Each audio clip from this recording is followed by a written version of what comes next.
안녕하세요, 배투비입니다. 오늘 다룰 인터뷰 세그멘트의 목적은 그가 사회적 봉기를 할 수밖에 없었던 배경에 대해서, 그리고 그를 진심 뒷박치게 했던 사회의 부조리가 중요한 것 같습니다. 그 전에 피터슨이 사는 동네에 대한 기본 지식과 피터슨이 계속해서 언급하는 인물 2명을 소개시켜 드리겠습니다. 우선 피터슨이 사는 나라 캐나다에 대해서 간략히 설명드리자면, 캐나다는 지방자치령이 있고 독립체제주가 있어요. 지방자치령의 개념은 연방정부에서 어느 정도 권한을 위임받아 그 지역을 꾸려나가는 거고, 독립체제주는 캐나다의 헌법에서 독립적인 입법권을 보장받아 행정과 입법의 운영을 거의 독립적으로 하는 지역 단위라고 생각하시면 됩니다. 여튼 이런 독립체제 주는 프로빈스라고 하고, 지방자치령은 테리토리라고 하는데, 캐나다에 10개의 프로빈스와 3개의 테리토리가 있어요. 피터슨홍이 살고 있는 온타리오는 프로빈스 즉 주인데, 한인들도 엄청 많이 살고 있는 토론토가 주 수도입니다. 그럼 이 피터슨홍이 제야에서 속을 부글부글 끓이다가 출사표를 내던진 곳, 이 온타리오주의 정치 역사를 잠깐만 들여다보자면, 온타리오주는 진보 우파가 1943년부터 1981년까지 완전 독점적으로 집권합니다. 이게 한 50년대까지는 그당 여당으로 우파가 소수 정당과 공존하고 어쩌고 하는데, 60년대부터는 뭐 거의 독점을 해요. 예를 들어 63년 선거에선 108석 중에 77석을 우파 정당이 해먹고, 쭉 그런 식으로 81년 선거에선 125석 중에 70석을 우파 정당이 해먹습니다. 비슷한 일례가 있죠. 일본의 자민당이 이런 식이었죠. 걔네들도 한 60년 가까이 해먹었어요. 그러고 보면 우리나라는 복수 정당 제치고 정권 교체가 꽤나 잦은 편이라고 생각하는데, 그건 또 다른 주제고, 온타리오주 얘기로 돌아가자면 보수 정당 독점을 좌파 야당이 85년 집권하면서 종지부를 찍고 그 뒤로는 계속 엎치락 뒤치락 해요. 그러다가 2003년에 좌파 정당이 압도적인 지지로 103석 중에 72석을 이기는 쾌거를 이룩하고, 그 뒤로 2018년까지 집권합니다. 여튼 피터슨이 자리를 박차고 일어나서 아이 싸우자 씨발 못 참겠다 라고 꽥 소리를 지른 건 2016년 하반기이고, 그가 자신이 가르치고 있는 유니버시티 오브 토론토나 공영방송에서 소위 맞짱을 뜨기 시작한 건 2017년인데, 그의 이런 행동을 야기시킨 건 아마도 계속 축 처져서 병신같이 끌려다니는 당시 야당 우파들의 꼬라지가 한심해서 자기라도 나서야겠다 싶은 부분이 적지 않다는 점을 염두하시고 영상을 보세요. 여기서 언급되는 인물은 2명이 있는데, 바로 2013년에 온타리오주의 수상자리에 오른 캐슬린 윈입니다. 피터슨의 출사 당시 그녀는 제가 말씀드린 온타리오주의 좌파 정당인 자유당의 당 대표였고, 캐슬린은 2013년에 수상자리에 올라서 여러가지 정책을 펼치는데, 그녀는 캐나다 역사 최초로 여성 주 수상이자 첫 동성애자 수상으로 엄청나게 조명받았어요. 캐슬린이 펼친 정책으로는 우선 최저임금 파격 인상, 친환경 대체에너지 적극 장려, 대대적인 공립학교 성교육 개편, 급진적 성평등 정책, 공짜 등록금 정책 등이 있는데,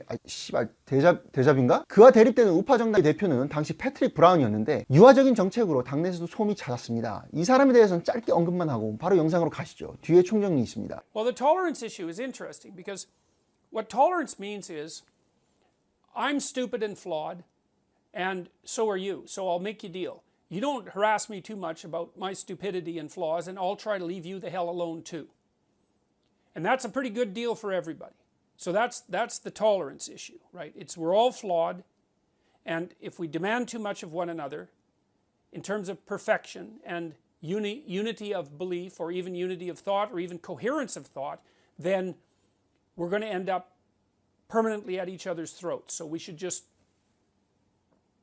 try not to make unnecessary enemies. That's tolerance, and it's a good principle. The diversity issue, the tolerance doesn't mean anything goes. That's not tolerance. That's refusal to take responsibility for mature discrimination. And discrimination has also become a dirty word. It's like there's no difference between discrimination and thinking. They're the same thing. Now you might say, well, what about unfair discrimination? It's like, well, that's a whole different issue. It's like if you have person A and person B and they're both equally qualified for a job, there's something wrong if you let something other than their qualifications determine whether or not they should get the job. I mean, no one debates that seriously anymore. You know, so if somebody doesn't get a job because of their race, everybody says, well, you know, what the hell's wrong with you? You're not taking advantage of the person's talent. You're doing society a disservice, and you're hurting individuals unnecessarily. You shouldn't do that. It's like, okay, fine. We all agreed about that back in like 1965. That's covered. So, but the idea that anything goes with regards to tolerance and lack of discrimination, that's an entirely different thing. That does not mean that all people are the same, or that all abilities are the same, or that everything is of equal value. And so there's a big difference between tolerance and nihilism. And so lots of people say tolerance when they mean, well, anything goes, I can do whatever I want, I don't have to be responsible for anything, I don't have to think, and there's no difference between people no matter how they act. It's like, sorry, that's not a philosophy, man. That's a recipe for chaos and disaster. And then the diversity thing, it's like, oh, I see, we need more black people on our board because all black people think the same way. That's how we're going to play this, is it? We're not going to be able to think. So it's such a pernicious philosophy because it's predicated on the idea that the way someone thinks is inextricably tied with their group identity. Well, that's what the bloody racists used to think. You know, well, no, we're not going to invite, let's say, Iranians into our culture because all those Iranians think the same way. Well, I thought that was what racism was. And so the idea that unless you have your bloody board of governors, say, or the middle strata of your organization arranged so that every single group has equitable representation, you don't get a diverse range of opinions. It's so, first of all, that's just technically wrong because it isn't racial and ethnic and gender diversity that gives you diverse opinions. That's just an idiotic, that's just a, I don't know how you could be, I can't understand how you could be so uninformed historically and technically that that argument would make sense to you. But apart from that, it's clearly, see, the bloody postmodernists, they're always criticizing what they call biological essentialism. So if I say, well, look, you know, on average women have a different set of interests than men, which they do, by the way, and that's not sociocultural. They say, well, that's biological essentialism. That's wrong. But then when it comes to race, they're perfectly willing to say, oh, well, you have to have an equitable representation of all the different races because otherwise you won't get the proper diversity of opinions. It's like, well, hold on a sec. Is race a biological construct? And you don't get the bloody diverse opinions without them emerging from this underlying biological construct? How is that not biological essentialism? And it's biological essentialism of the worst type. Having said all that, I would also caution people against making the assumption that what the radical postmodernists say they're after has anything to do with what they're actually after. Because they're not after equity. They're not after tolerance. They're not anybody's friend. Not at all. They're power. They're after power. And that's it. And they use all this compassion language, which is like, you just have to scratch the surface of that and you find out how fast that vanishes. They use all this compassion language and I'm on the side of the oppressed, all of that posturing. It does nothing but mask the underlying drive to power. And that's in keeping with their own damn philosophy, because for the postmodernists, there is nothing but power. But there's an idea that emerged in the West, and the idea is that the state is regulated by the ethic of the individual. And so that the individual has intrinsic value, and that value is predicated on the recognition of the individual's capacity to generate order out of chaos. And that's the identity with God that was implanted, so to speak, in human beings at the beginning of time, according to our founding, let's call them mythologies. There's something about that that's right. Now, if we lose that, we're going to suffer for it, man. We're going to suffer for it. And I've studied totalitarianism for a long time. I know what happens when things take a viciously communitarian twist. It is not pretty. And you know, people think our society is more, even the radical leftists who criticize it, think that our society is more robust and impervious to subversion and danger than it actually is. It's actually not. It's actually, we could lose it a hell of a lot more easily than we think. And it's got all sorts of flaws, and like, criticize away, but with a bit of gratitude, that would be nice. It's got all sorts of flaws, but we don't have anything better to put in its place. And when we tried a couple of different variations in the 20th century. Man, and that did not go very well. Now, if people want to bring that back, it's either because they don't know what happened, and they probably don't, because generally speaking, people's historical education is so dreadfully inadequate that it's actually, it's like a crime. Or they don't care, and what they're aiming for is trouble. And neither of those things are good. So, you know, I've been watching this politically correct thing develop for 3 decades. You know, it's popped its head up here and there. it happened really in the 1990s, in the early 1990s, but then it sort of faded away to some degree. But right now, man, it's back with a vengeance. So people need to wake up and see what's happening. And they need to start watching what their children are being taught. That the new policies of the Ontario Teachers Federation, as I said, I've got the acronym wrong, those should be scrapped. I would tell people, do not send your children to public schools. If you're going to send them to public schools, you better bloody well keep an eye on what they're being taught. And I would say that's particularly true for communities of relatively conservative immigrants and minorities. You know, I mean, historically they've been aligned, say, more with the Liberal Party in Canada because of its more tolerant attitude towards immigration. It's like, it's time for those relatively socially conservative ethnic immigration communities to wake up and realize that the people that they thought were their allies are not their allies at all. So, no, we're going too far down this road. It's not a good idea. And it's happening a lot faster than people think. So, it's time for people to wake up. Jesus, you know, I've talked to the Conservatives, the leadership, many of the people who ran for the leadership federally. I've talked to the provincial Conservatives in Ontario. The provincial Conservatives were too afraid to have me come and talk to their caucus. Think about that. They think I'm too, because, you know, their theory, this is Patrick Brown's strategy, is if they just shut the hell up and hide in a corner, Kathleen Wynne will flame out and they'll win the election. It's like, well, maybe and maybe not, but that's no strategy of courage. It's like the conservative types, even the liberals, the classic liberals, have to get out there and say, look, what's happening on the radical end of the political spectrum, that is not good. We need to do something about it. But they're too afraid. The conservatives are afraid that they will be targeted as individuals, mobbed by the social justice warriors online, and taken out. And so they don't say anything. It's not even the social conservatives who won't say anything. It's like mainstream liberals who won't say anything.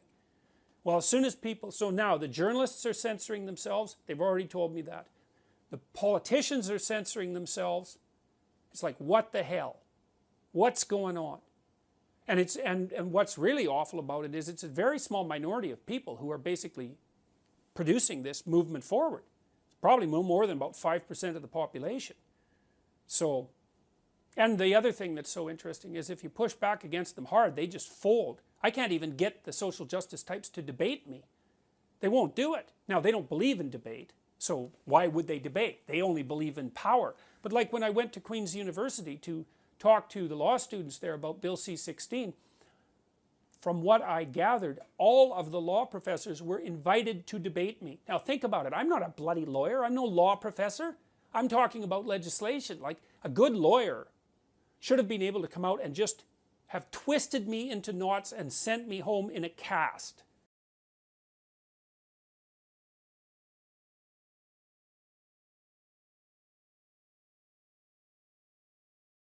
And they couldn't find a single bloody professor to come out there. So Bruce Pardy, who's a professor, had to come out and play devil's advocate. So there's no debate there. There's no discussion.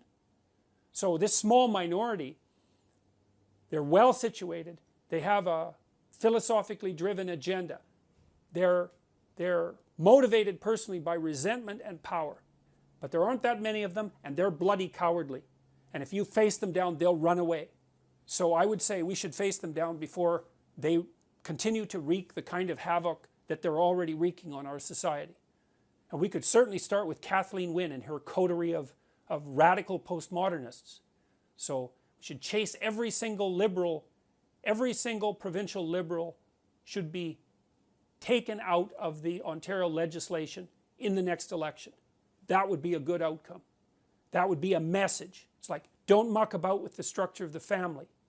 There's a start. So,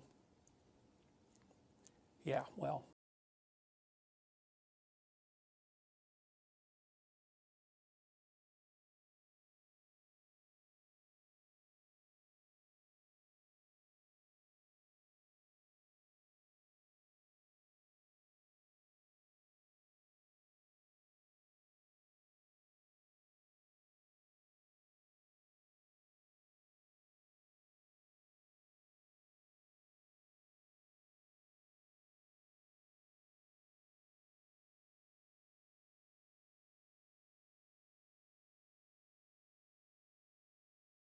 But the thing is, people are afraid. So the conservatives won't come out and be conservative. So one of the things I've talked to them about, and I think I talked to 5 of the people who were involved in the leadership convention, was if you guys are afraid to be conservative, you've already lost. You're done. Like, you're just playing out an empty game. And that's the policies they're pursuing. Patrick Brown won't come out and, like, what the hell, Kathleen Wynne, she should be hanging on with one finger. If that woman had an ounce of integrity, she would have resigned when her popularity fell below 10%. But she doesn't, and no one will take her on with regards to that. So, it's not good. I can tell you one thing that I've experienced.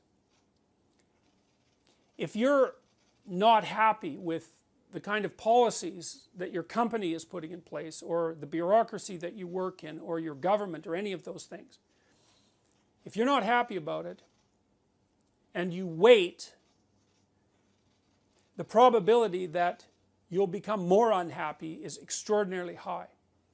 If you come out and say something early on, you're taking a risk. But if you say something and you don't apologize and you hold your damn position, you can chase them back. That's been my experience. You don't apologize, and you don't soften what you have to say. But as far as I can tell, you've got a choice. You can wait around until things get worse and you're weaker, and you can wait till you're taken out, or you can stand up now and say what you have to say with a reasonable chance of success. That's how it looks to me. 2018년 6월 캐나다 온타리오는 총선을 치릅니다. 캐슬린 윈이 이끄는 집권여당 좌파 진영은 완전 박살나고 그녀는 정말 욕을 태백이로 먹고 대표직에서도 내려옵니다. 자유당이 얼마나 박살났냐면 2014년엔 107석 중 58석을 갖고 있다가 4년 만인 2018년에는 124석 중에 7석으로 주저앉아 정당 자격까지 흔들리게 됩니다. 웃긴 이야기는 이 패트릭 브라운이라는 사람인데요. 피터슨이 영상에서 그 새끼가 말을 안 들어 걱정이야 이런 식으로 말한 뉘앙스가 느껴졌죠. 그 뒤로 브라운은 몇 개월 뒤 미투 운동에 연루돼서 쩔쩔매다가 예전에 뇌물 처먹은 적이 있다고 주장하는 사람들까지 나타나서 출마 자격을 박탈당하고 당원 신분까지 잃게 됩니다. 피터슨홍이 아마 철렁했을 거예요. 그래서 현재 온타리오주 수상은 패트릭 브라운이 아니라 그 뒤를 이은 다른 보수 인물이지만 현재 온타리오주는 보수 정당이 압도적인 지배하에 꾸려나가고 있습니다. 그래서 피터슨홍이 더 해외로 나돈인지도 모르겠네요. 집안 걱정은 한시름 놓았으니. 이제 시리즈를 정리하겠습니다. 첫 번째 영상의 목적은 피터슨이 포스트 모더니즘의 배경과 막시즘의 관계에 대한 소개였고, 두 번째 영상의 목적은 포스트 모더니즘을 통해 PC충들의 이념이 기반한 철학과 우리 주변에서 현재 보이는 폐해에 대한 것이었으며, 마지막으로 오늘 보여드린 영상의 목적은 피터슨 개인에게 동기를 부여한 상황을 들여다보고 우리가 찾을 수 있는 접점에 대한 것이었습니다. 며칠 전 어떤 분이 댓글에 이런 피터슨이나 샤피로가 말한 거 가져와서 서구에 대한 담론들을 한국에 바로 적용하는 영상과 같은 시도들은 본인이 조리 있게 말하지 못하기 때문에 그들의 의견을 소비하는 행위로밖에 보이지 않는다라고 말씀하셨는데, 맞습니다. 나보다 똑똑한 사람이 내가 느끼는 바를 조리 있게 말해주니까 카타르시스를 느끼는 겁니다. 다만 제가 올리는 영상들을 한국에 바로 적용해야 한다고 강요한 적은 없지만 개개인의 느끼는 바는 다를 수도 있겠죠. 유명 여배우가 TV에 나와서 애들에게 신데렐라 이야기 읽는 거 금지했다고 꽥꽥거리는 게 환호받는 세상에서 피터슨의 화법은 큰 대리만족이 되는 게 사실입니다. 그래서 제가 이번 시리즈를 통해 알려드리고 싶었던 것은 피터슨도 돌아가는 정치판 꼬라지를 보다 못해 박차고 일어났다는 점과 그의 발상이 주축이 되는 철학과 역사가 한국엔 적용되지 않는 부분도 있음을 인지해야 한다는 점, 그리고 그도 그의 전공 분야 외엔 학문에선 논란의 여지가 있는 부분도 발견된다는 점을 알려드리고 싶었습니다. 두말하면 잔소리지만 이게 누굴 까는 것도 아니고 잘못됐다는 것도 절대 아니라는 거 아시죠? 오히려 저는 이런 피스충을 깨부수는 것 외의 이유로 피터슨의 팬입니다. 피터슨이 학문과 종교 사이에서 이분법적인 모순으로 고뇌하는 모습을 저는 참 인상 깊게 봤거든요. 샘 해리스와의 토론과 와인스타인과의 토론과 클라이벤의 토론을 언급하는 겁니다. 그래서 저는 피터슨을 까려는 게 아니라 피터슨 영상을 찾아다니시는 분들께 전체적인 그림을 이해해보시라고 권유하는 거죠. 하지만 대리만족을 목적으로 반병신 페미니스트 쳐부수는 것만 관심 있으시다면 방금 말씀드린 부분에 개의치 않으셔도 됩니다. 어차피 한국 페미 중에 데리다의 철학이나 예일대 영문학파 출신 페미 법학자의 이론이나 하버드 경제학파 출신 페미학자 논문을 접해본 사람이 몇이나 되겠어요. 이 영상들을 보시고 불쾌해졌거나 배투비 싫어지셨다면 참으로 유감이라 생각합니다만, 누군가는 쉽게 보지 못하는 부분도 알려줘야 하잖아요. 구독자 떨어지는 거에 솔직히 개의치 않겠습니다. 어차피 몇 명 되지도 않고 솔직히 쪽팔려서 비공개한 거 다 하시잖아요. 하지만 단 몇 명이라도 개발에 도움이 됐다면, 그리고 한국형 피터슨의 출연을 앞당기는데 아주 작은 보탬이라도 됐다면 보람됐다 생각하면서 저는 이만 물러가겠습니다. 배투비였습니다.